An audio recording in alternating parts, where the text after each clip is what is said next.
home and you don't really understand what's going on with the economy because we don't pay most of the bills, right? We let our parents pay most of the bills. And then we drive Escalades and still live at home,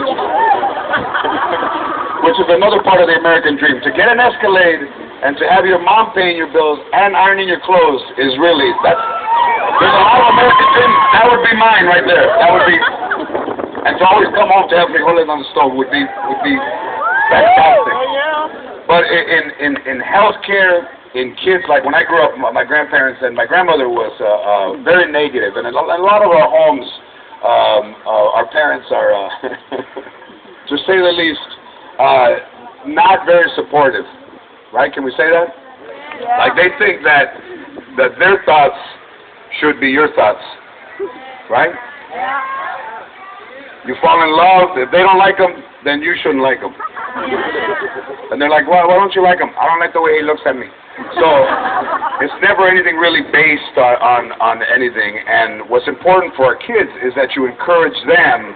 And even in school, like I didn't go to college because as I was coming up in school, I wasn't encouraged to go to college. And then I'll come here and get my GED first. Let me get that. And then I would tell my grandmother everything that I wanted to do in my life, and she would give me the typical grandmother answer, "Está loco, I want to be a comedian." But my show is on every day. I think you guys got.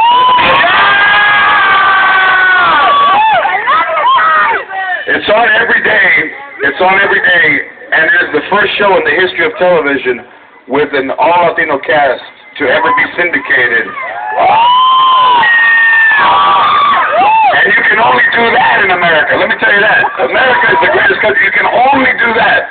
Only in America can you come from no father and really no mother, raised by your grandparents, have a dream to be a comedian, succeed in being a comedian, and have your own television show that represents really what a little portion of what it's like to be Latino living in America. And I had my aunt who still thinks that I'm going to end up in the street, and I told her, yeah, I ended up in the street, the Hollywood Walk of Fame. So with all of that, this is a very important country, and it's important to all of the youth. I really can't say it enough because for us and our parents and this country, I think, needs to change. And I see all the signs and I see all that, but change comes from raising your voice and going out and voting, and also to caucus, right? Is it caucus? I said caucus yesterday. So also to caucus on this just sound like a bad word. I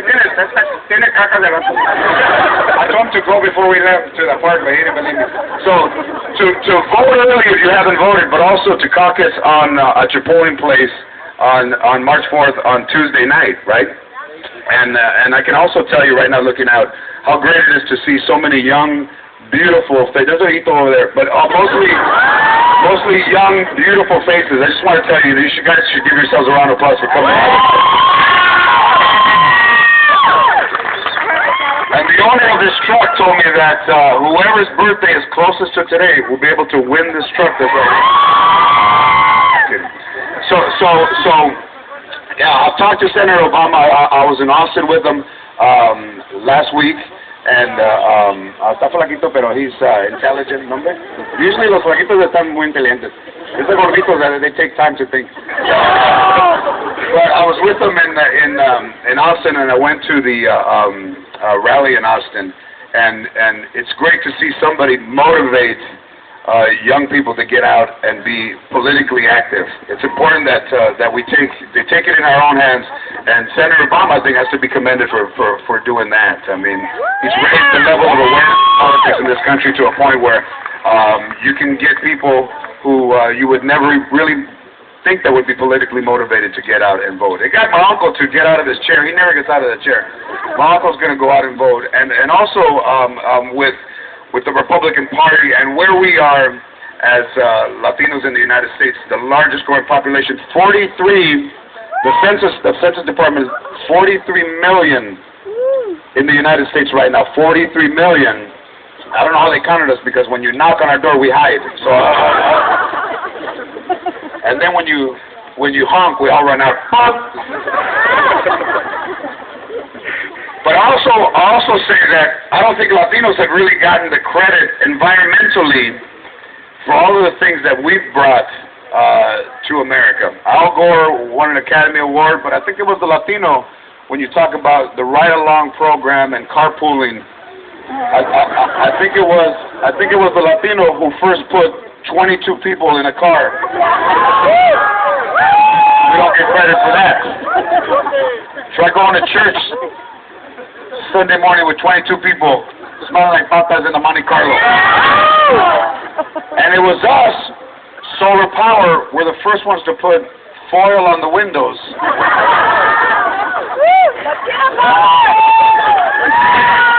That's how you knew where we lived. We didn't have the address was worn out because all the tires hit the curb. You would say, I live right there where the foil is. And in hybrids, it was the first, Latinos were the first ones to conserve fuel by not going. We're the first one that said, I'm not going to go. And a full tank of gas would last you 7